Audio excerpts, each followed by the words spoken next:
ओम नमः सिद्धेभ्यः। ओम नमः सिद्धेभ्यः। ओम नमः सिद्धेभ्यः। अहिंसा परमो धर्म की आचार्य गुरुवर श्री कुंद कुंद भगवान की, आचार्य गुरुवर श्री ज्ञान सागर मुनि महाराज की, आचार्य भगवान श्री विद्यासागर जी महामुनि राज की जय।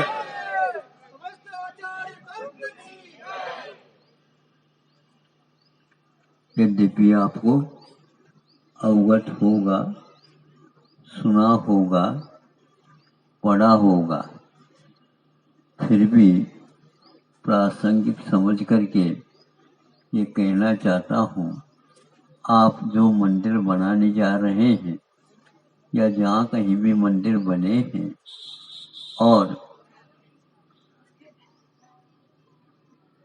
श्री जी का अभिषेक होता है, भगवान का अभिषेक होता है, तो उस समय आप कौन से वस्त्र से श्री जी के बिंब का प्रक्षालन करते हैं, ये पूछा जाएगा। तो ये ध्यान रहे, वह अहिंसक वस्त्र से होता है, किंतु अहिंसक वस्त्र ये आप जो पहने हैं वह नहीं है। अभी जो लेख पढ़ने में आया आप लोगों के सामने, वह एक प्रकार से हाथ से निर्मित वस्त्र से ही होता है।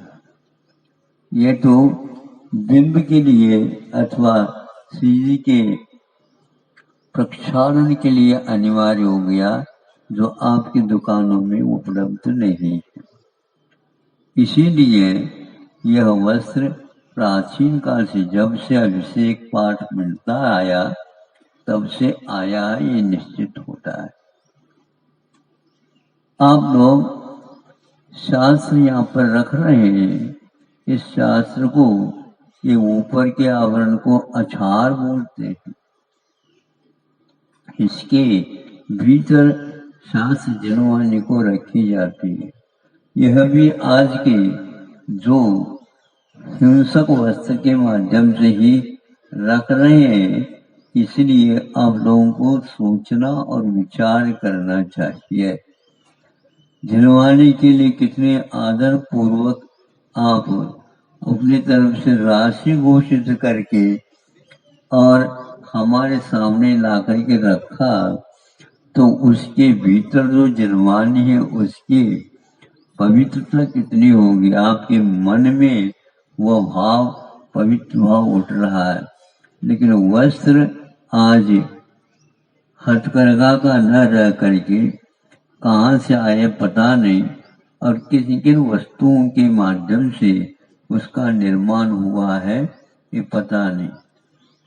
ताना बाना को तैयार करते हैं, उस समय इसमें अनेक प्रकार की वस्तुओं का मिश्रण से इसका निर्माण किया जाता है। उसमें चर्बी का भी उपयोग होता है, ऐसा हमने सुना है।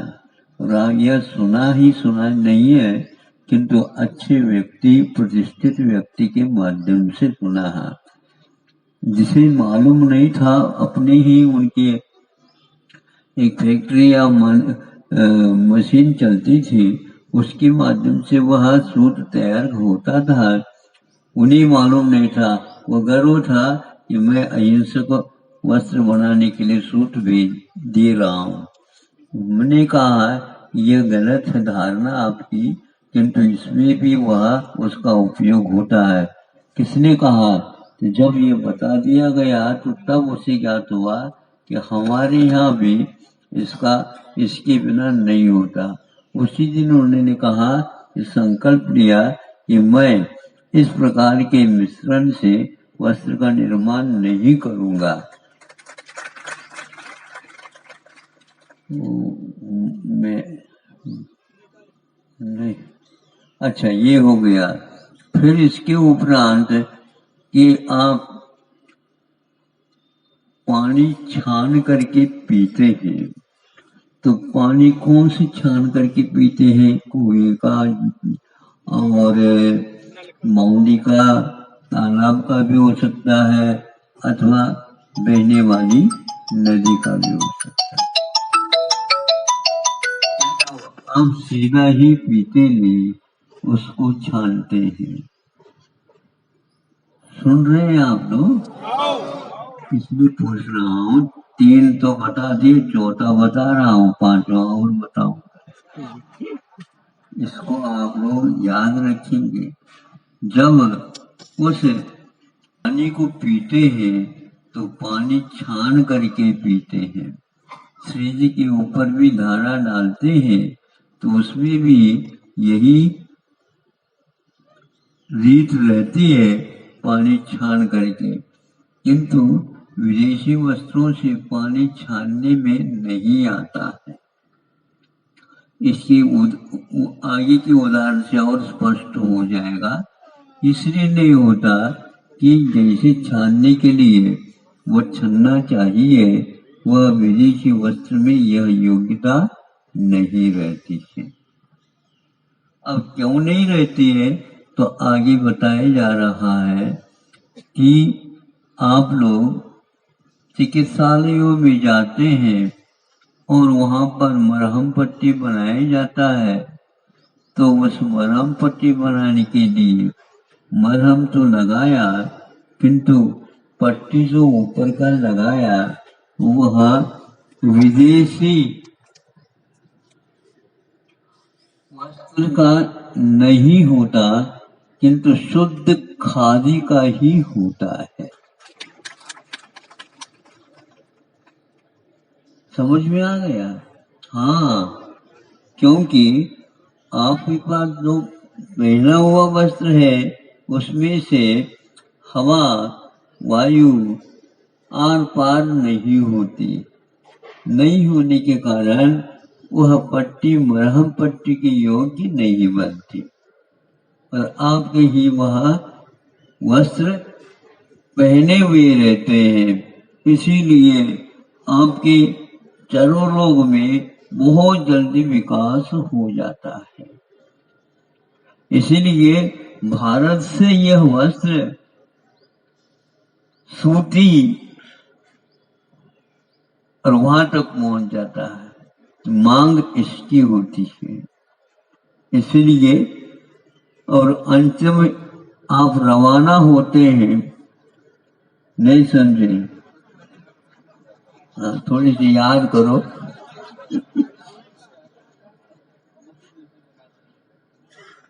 कफन जो बनता है, नहीं समझे? है हाँ, वह अरबपति और खरबपति भी क्यों न हो, उसके लिए लपेट करके भेजा जाता है।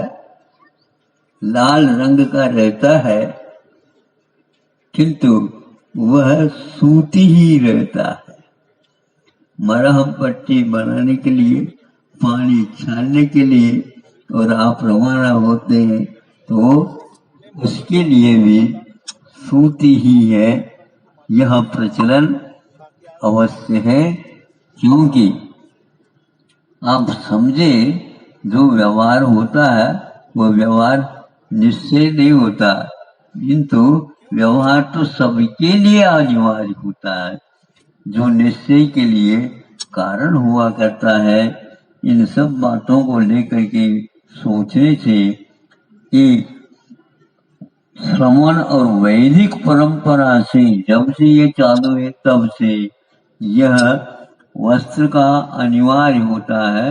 वस्त्र पहनने के बाद में ही वह सभ्य माना जाता है।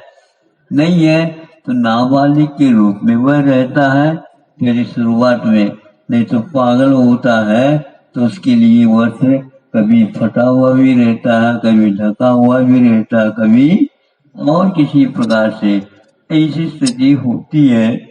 आप लोग इसको 70 साल से लगातार उपयोग में ला रहे हैं, किंतु अब जागरण हुआ है।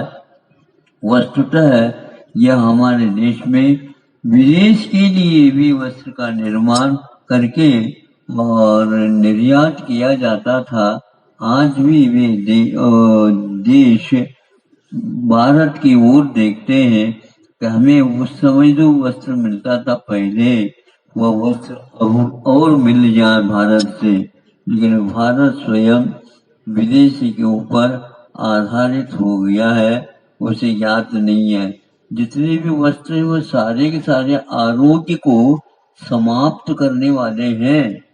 आप ध्यान रखना, क्योंकि छोटे बच्चे हैं, उसके लिए यदि यह वस्त्र पहना दोगे, उसके भीतर पसीना आएगा, पसीना सूखेगा नहीं, किंतु खद्दर जो खाली है उसके द्वारा पसीना आ जाता है, तो वह पसीने को सोख लेता है, तो चर्म रोग किसी भी प्रकार से नहीं होते। अब जीन क्या बोलते हैं जी? जीन्स, हाँ। अब उसकी ऐसी खराब हालत है, भीतर पूरे पूरे पसीना हो जाता है, तो क्या होता पता धोनी को पूछ लो। हाँ, नहीं, पवित्र रहता है इसलिए वह धोते नहीं होंगे।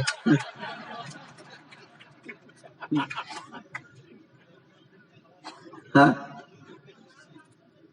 हाँ, तो वही तो हम कह रहे हैं कि यह रीत, किंतु आज यह उसके द्वारा कहा जा रहा है कि कैंसर की बीमारी तक उस जीन्स के पहनाव से होता है, ऐसा हमने सुना। इसलिए हमारा कहना है, धीरे धीरे उस प्रकार के वस्त्रों के त्याग के लिए हथकरघा आपकी प्रतीक्षा कर रहा है, और कम से कम आप इस प्रकार हानिकारक आरोग्य हरण करने वाली वस्त्रों से दूर रहें और पवित्र वस्त्रों को पहन करके अपने मन को पवित्र करके देवगुरु शास्त्र की आराधना करेंगे, ऐसा कहा है। आप लोगों को पसंद आ गया तो चारों बातें याद रखना, और याद रखेंगे तो दूसरे को भी सुना देना। कई लोग आए नहीं, आपके मित्र मंडल को भी यहाँ वहां तक आप लोगों को हम व्हाट्सएप मान लेते हैं।